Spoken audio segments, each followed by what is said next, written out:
আমাকে ইমেইলে লিখেছেন আল আমিন নামের একজন লিসেনার, এবং তিনি লিখেছেন এই কাহিনীটি মূলত তার দাদার সাথেই ঘটেছিল অনেক বছর আগে, আজ থেকে প্রায় 40-50 বছর আগে ধরতে পারেন, বা তারও আগে। স্পেসিফিকভাবে এখানে সালটা উল্লেখ করা হয়নি, তবে তার দাদা যখন ইয়াং ছিলেন সেই সময়কালের একটা অভিজ্ঞতা। তো আল আমিনের যে দাদা, তিনি গ্রামে বসবাস করতেন এবং খুব দুরন্ত একজন যুবক ছিলেন, খুব সাহসী বলা যায়। আসলে সেই সময়কালে মানুষজন খুব সাহসী ছিল এবং খুব বেশি পরিশ্রমী এবং খুব বেশি স্ট্রং ছিল। তো আল আমিনের দাদাও তিনি এরকম সাহসী একজন যুবক ছিলেন, তাগড়া যুবক যাকে বলা হয়, ওই রকম একটা মানুষ ছিলেন তিনি। এবং তিনি করতেন কি, গ্রামের যে কোনো চ্যালেঞ্জিং বিষয়গুলা, ধরেন কোথাও কেউ একটা কাজ পারতেছে না, কেউ কোনো একটা কাজ করতে ভয় পাচ্ছে, এরকম কাজগুলা তিনি নিজে গিয়ে সবাইকে আসলে নিজেকে হিরো বানাতে গিয়ে বা এই টাইপসের কিছু একটা মন মানসিকতার দিক দিয়ে উনি সবসময় এই ধরনের চ্যালেঞ্জগুলো অ্যাকসেপ্ট করতেন। তো এইভাবে তিনি প্যারানর্মাল যে বিষয়গুলা, যেমন ধরেন এলাকার বিভিন্ন জায়গা, যে সমস্ত জায়গাগুলো হন্টেড, লোকজন বলে এই সমস্ত জায়গায় গেলে মানুষ ভয় পায়, তো এই সমস্ত জায়গাগুলোতে আল আমিনের দাদা তিনি চলে যেতেন রাতের বেলা। তিনি এক্সপ্লোর করার চেষ্টা করতেন এখানে আসলেই কোনো ভয়ের কোনো স্টোরি আছে কিনা, ভয়ের কোনো কাহিনী আছে কিনা, সেগুলা তিনি নিজে নিজে গিয়ে বের করার চেষ্টা করতেন। তো হতো কি, প্রায় সময় এরকম জায়গাগুলোতে গিয়ে উনি ব্যর্থ হয়ে ফিরে আসতেন। আসলে ওনার তো ইন্টেনশন ছিল কোনো জিন দেখবেন, কোনো দেও দানব দেখবেন এরকম, কিন্তু এরকম কাহিনী কিন্তু ওনার সাথে খুব একটা ঘটেনি। কিন্তু ওনার মাথায় ছিল না, বা ওনার কল্পনার মধ্যেও ছিল না, তার জীবনের একটা অভিজ্ঞতা বা ঘটনা ওনার জীবনটা সম্পূর্ণরূপে বদলে দিতে পারে। তো এরকমই একদিনের কাহিনী। উনি ওনার এলাকার একজন গুণিন বা কবিরাজ টাইপের মানুষের কাছ থেকে শুনেন, মানে আড্ডা দিতে গিয়ে আসলে তাদের এলাকায় একটা দিঘি ছিল, ওই দিঘিটার নাম ছিল লাল দিঘি। তো আল আমিনের দাদা বিকালবেলা সেই লাল দিঘির পাড়ে বসে সময় কাটাচ্ছিলেন। এমন সময় তিনি দেখলেন একজন কবিরাজ বা তান্ত্রিক গোছের একজন লোক ওই দিঘির অন্য পাশে তাল গাছের নিচে বসে কি জানি করতেছে। আল আমিনের দাদার বিষয়টা ইন্টারেস্টিং লাগে। উনি হেঁটে হেঁটে পুকুরের এই প্রান্ত থেকে অন্য প্রান্তে, যেখানে তাল গাছটা ছিল এবং যেখানে সে তান্ত্রিক গোছের লোকটা বসেছিল, ঠিক সেখানে চলে যান এবং গিয়ে তিনি দেখার চেষ্টা করেন আসলে সেই লোকটা কি করতেছে। তো তিনি দেখলেন সেই লোকটা একটা মানুষের কুলি এবং কিছু হাড় গোড় নিয়ে সেখানে আগুন জ্বালিয়ে কি জানি করতেছেন। তো উনি আরও বেশি ইন্টারেস্টেড হন এবং উনি একদম কাছে গিয়ে ওয়েট করতে থাকেন আসলে লোকটা কি করে। তবে তিনি ডিস্টার্ব করেননি বা ওই লোকটাকে কিন্তু ডাক দেননি, জাস্ট ওই লোকটার পেছনে গিয়ে উনি দাঁড়িয়ে থাকেন। এবং একটা সময় এভাবে দাঁড়িয়ে থাকতে থাকতে উনি দেখেন লোকটা বীর বীর করে কি জানি মন্ত্রের মতো পড়তেছে এবং ওই আগুনের ছেলাকাঠ দিয়ে আগুনগুলোকে বারবার নাড়িয়ে দিচ্ছে এবং সেই মানুষের হাড় বা মানুষের খুলিটার উপর দিয়ে বারবার চক্র আকারে কি জানি রিচুয়াল প্র্যাকটিস করতেছে। অনেকক্ষণ দাঁড়িয়ে থাকার পর সেই লোকটা যখন তার রিচুয়াল শেষ করে পেছনে ফিরে তাকান, তখন আল আমিনের দাদা তিনি সেখানে তখনও দাঁড়িয়েছিলেন এবং তিনি ওই লোকটাকে জিজ্ঞেস করেন, আপনি কি করতেছেন? ওই লোকটা তখন বলে, এ তুই কার ছেলে, এখানে কি করিস? এগুলা তো তোর দেখা উচিত না, যা বাড়িতে যা, এরকম ধমকের সুর একটা কথা বলে। তো আল আমিনের দাদা আগেই বলেছিলাম ডান পিঠে স্বভাবের এবং দুরন্ত স্বভাবের, এবং বলা যায় বদমেজাজিও বলা যায় বা একগুঁয়ে স্বভাবের। তো তিনি এই ধরনের ধমক বা এই ধরনের একটা তাচ্ছিল্যমূলক কথা ওই লোকের মুখে শুনে উনি বলেন, কেন আমি বাড়ি যাব, বা আমি তো এগুলা ভয় পাই না, আপনি কিসের ভয় দেখাচ্ছেন? তো উনি সেখানে জেকে বসেন এবং ওই লোকটাকে কুটিয়ে কুটিয়ে জিজ্ঞেস করার চেষ্টা করেন উনি আসলে কি করতেছেন। তো একটা সময় আল আমিনের দাদার পিড়াপিড়িতে ওই লোকটা বলতে বাধ্য হয় তিনি সাধনা করেন, তিনি তন্ত্রমন্ত্রের সাধনা করেন এবং তিনি জিন হাজির করতে পারেন, এরকম আরও অনেক কিছু। এই কথা শোনার পর আলামিনের দাদা এক কথায় লাফ দিয়ে ওঠে এবং তিনি বলেন মানে যে কোনো মূল্যে তিনি জিন দেখতে চান। তিনি যে চেষ্টা করেছিলেন বিগত সময়ে জিন দেখার জন্য, এই কথাগুলোও তিনি ওই তান্ত্রিক বা ওজা বা কবিরাজ যেটাকে বলেন ওনাকে এক্সপ্লেন করেন। তো ওই লোকটা বলে, বাবা তুই এগুলা করেছিলি, এগুলা কিন্তু ভুল কাজ, কারণ এরা কিন্তু ভালো না এবং খারাপ কোনো একটা জিনের পাল্লায় বা দেহ দানবের পাল্লায় যদি পড়ে যাস তাইলে তোর জীবনও যেতে পারে। তো আলামিনের দাদা বলে, যত যাই হোক আমি জীবনে একবার হলেও দেখতে চাই জিন, আপনি আমাকে প্লিজ শিখিয়ে দিন কিভাবে আমি তাদেরকে দেখতে পারি বা কিভাবে তাদেরকে আমি ডাকতে পারি। তো প্রথমে ওই তান্ত্রিক আসলেই রাজি হননি। উনি অনেক করে আলামিনের দাদাকে বোঝানোর চেষ্টা করেন, অনেকভাবেই উপদেশ দেন, কিন্তু আলামিনের দাদা এক প্রকার ওনার পায়ে ধরতে বাধ্য হন। তো তখন সেই তান্ত্রিক বলে, আচ্ছা ঠিক আছে, তোকে আমি একটা মন্ত্র শিখিয়ে দিব, এই মন্ত্রটা তুই ঠিক রাত 1টার সময় নীরব কোনো একটা জায়গায়, যেখানে নির্জন কোনো একটা জায়গায় বেছে নিয়ে সেখানে ঠিক একটা মোমবাতি জ্বালিয়ে বা সামান্যটুকু আলোর ব্যবস্থা করে তুই জপ করবি এই মন্ত্রটা।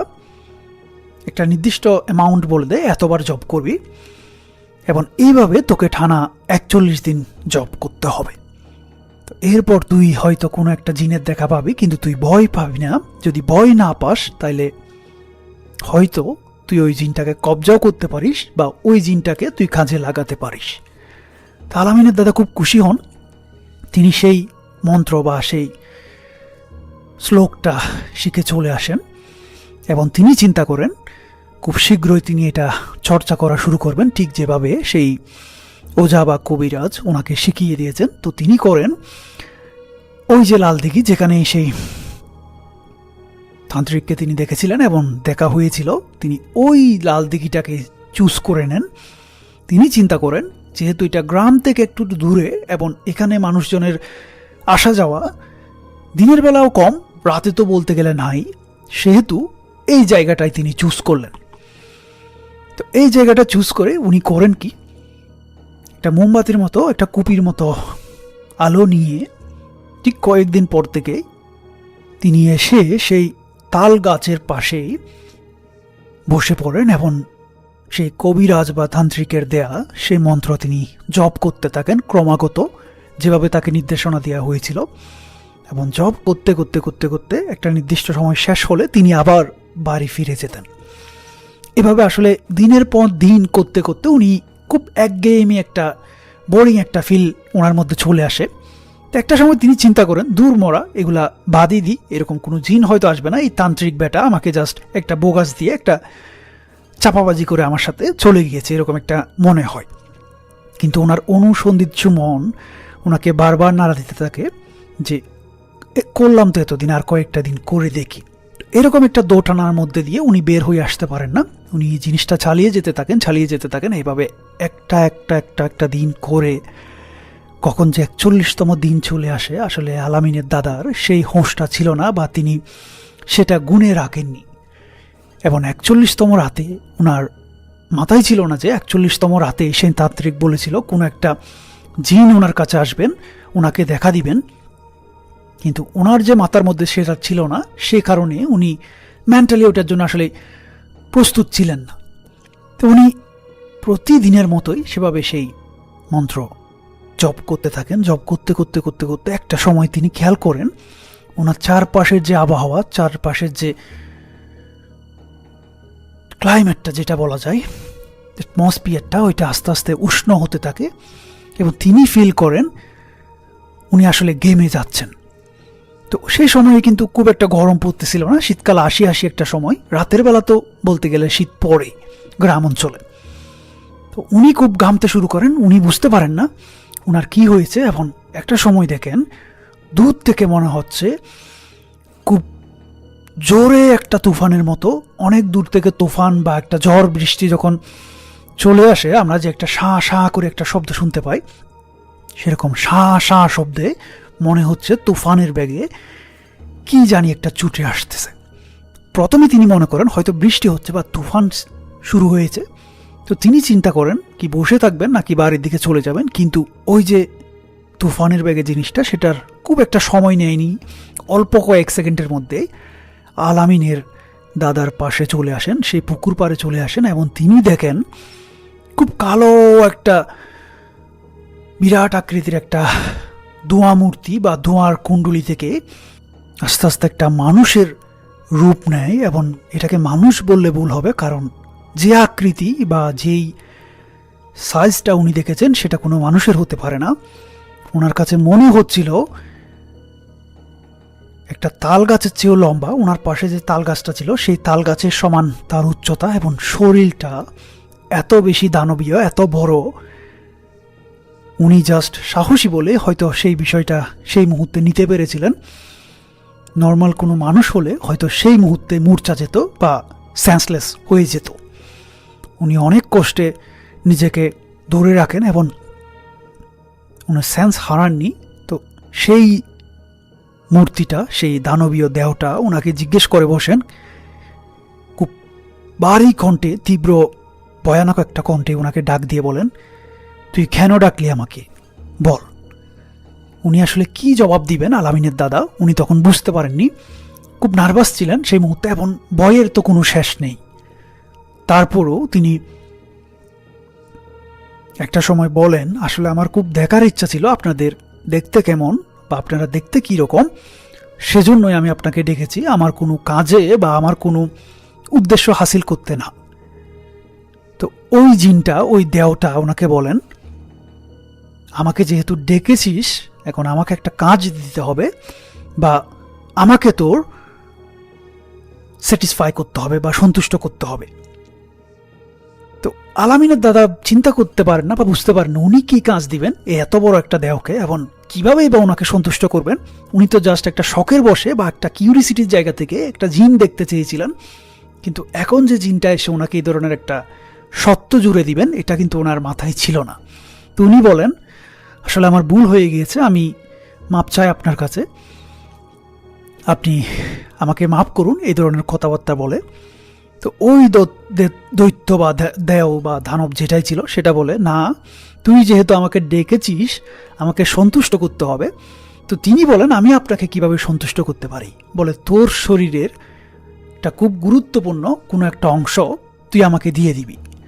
তো এই কথা শোনার পর আল আমিনের দাদা আরও বেশি ভয় পান এবং তিনি মোটামুটি মূর্ছা যাওয়ার অবস্থায়। তিনি বলেন, আমি আপনাকে কিভাবে আমার শরীরের অংশ দিব, এই কথাটা বলে উনি ওখানে আসলে ঢলে পড়েন।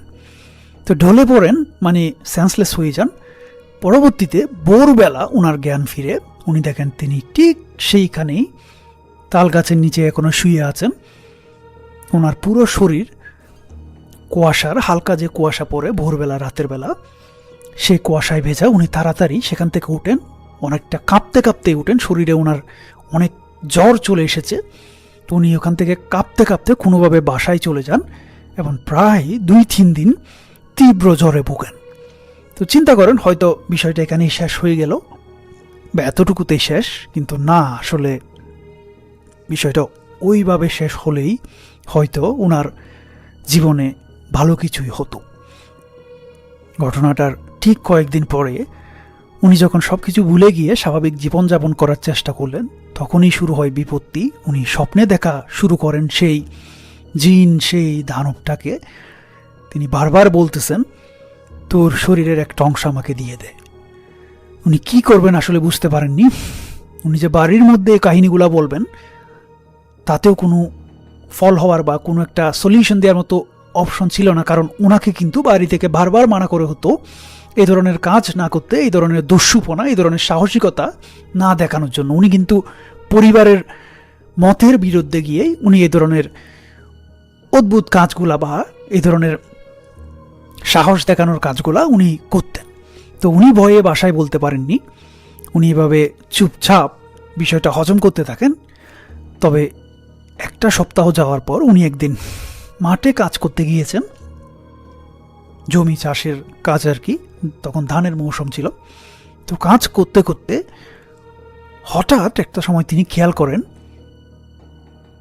উনি যেই মাঠটার মধ্যে কাজ করতেছেন ওই মাঠটার চারপাশে পরিবেশটা ঠিক অতিরিক্ত লেভেলের গরম হয়ে যাচ্ছে এবং উনি আবারও অতিরিক্ত লেভেলের ঘামা শুরু করেন। মনে হচ্ছিল ওনার কাছে উনি একটা চুলার ভিতরে একটা অগ্নিকুণ্ডের মাঝখানে একটা মানুষকে যদি আপনি রেখে দেন তাহলে যেরকম একটা গরম হাওয়া বা একটা গরম তাপ আপনার গায়ে লাগবে ওই রকম একটা তাপ ওনার শরীরে লাগতেছে।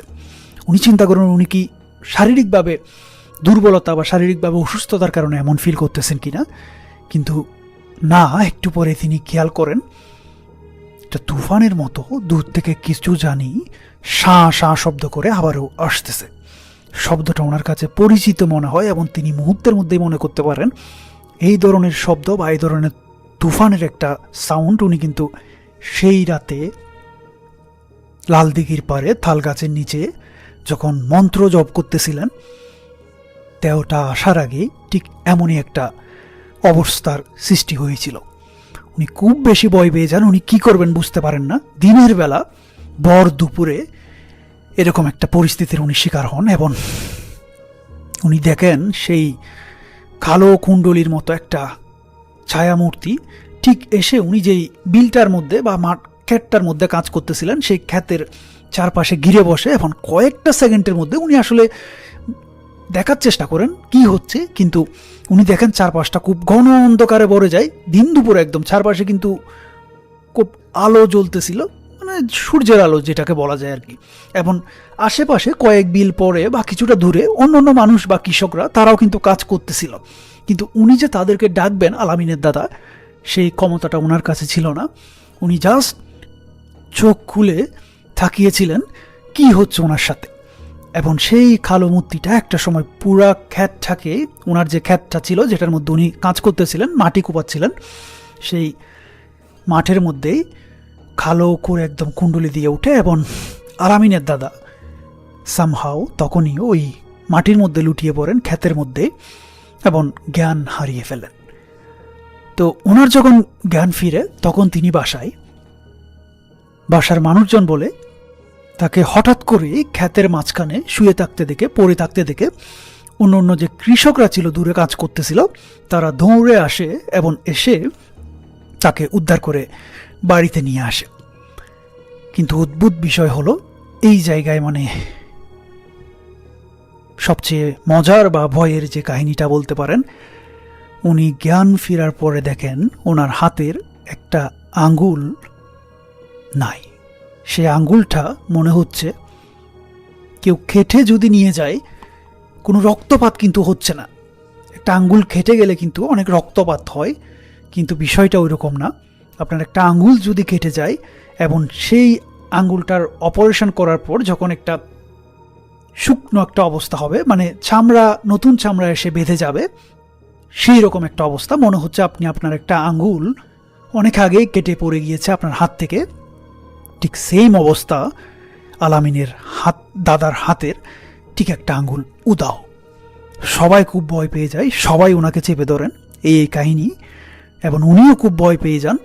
তখন তিনি সবাইকে এই ধরনের কাহিনীটা উনি কি করেছেন এবং কি হয়েছিল সেই শুরু থেকে সবগুলো আসলে ওনাদেরকে খুলে বলেন। ওনার পরিবার খুব চিন্তিত হয়ে পড়েন এবং খুব বেশি ভয় পেয়ে যান। তো তখন ওনারা নাম করা একজন বুজুর্গ লেভেলের একজন হুজুরকে নিয়ে আসেন এবং বাসায় এনে আলামিনকে জারফুক করান এবং ওই হুজুর তিনি দেখেন সব কিছু মানে ওনার মতো করে উনি রিসার্চ করে দেখেন আসলে আলামিনের দাদা যে জিনটাকে ডেকে এনেছিল সেটা ছিল একটা ভয়ঙ্কর লেভেলের একটা দুষ্ট প্রকৃতির দেওর জিন, এবং এই দেও জিনরা কিন্তু খুবই ভয়ঙ্কর লেভেলের হয়। তাদেরকে যদি কেউ ছেতিয়ে দেয় বা তাদেরকে যদি কেউ রাগিয়ে দেয় তাইলে তারা মানুষের অবশ্যই ক্ষতি করে ছাড়বে, এতে কোনো সন্দেহ নেই। তো আলামিনের দাদা যখন ওই জিনটাকে ডেকে নিয়ে এসেছিল, জিনটা খুব রাগ করেছিল এবং তার যে কোপটা তার শরীরে একটা অংশ নিয়ে যাবে এবং সেটা সে নিয়েই আলামিনের দাদাকে ছেড়েছে। তো হুজুর এটাও বলে যেহেতু জিনটা তার চাওয়া মতো পূরণ করতে পেরেছে, তার জিনিসটা সে পেয়ে গিয়েছে, আশা করি আলামিনের দাদার আর কোনো প্রবলেম হবে না এবং তাকে সেই জিনটা আর খুব বেশি বিরক্ত করবে না। তো সেটাই হলো আলামিনের দাদা সেই জিনকে আর কখনো দেখেননি, সেই জিন তাকে কখনো আর ভয় পাওয়াতে ওনার সামনে আসেননি। কিন্তু ওনার জীবনের বড় একটা অ্যাক্সিডেন্ট, ওনার হাতের একটা আঙ্গুল উনি হারিয়ে ফেলেন এবং সেই স্মৃতি নিয়েই উনি বাকিটা জীবন বেঁচেছিলেন। এবং এইটা খুব বলা যায় বাস্তব একটা কাহিনী, আলামিনের পরিবারের একটা কাহিনী। এখানে বানিয়ে বলার কিছু নাই। আলামিন তার দাদাকে দেখেছে, তার দাদার মুখ থেকে শুনেছে, এবং এই কাহিনীটি তার পরিবার কি এমনকি তার গ্রামের লোকজনও সবাই জানে। এইরকম একটা কাহিনী, এরকম নাম করা একটা কাহিনী বা ওই এলাকার মধ্যেই জনপ্রিয় একটা কাহিনী বলা যায়। আপনাদের কেমন লাগলো এই স্টোরিটি, এই কাহিনীটি আপনারা অবশ্যই জানাবেন।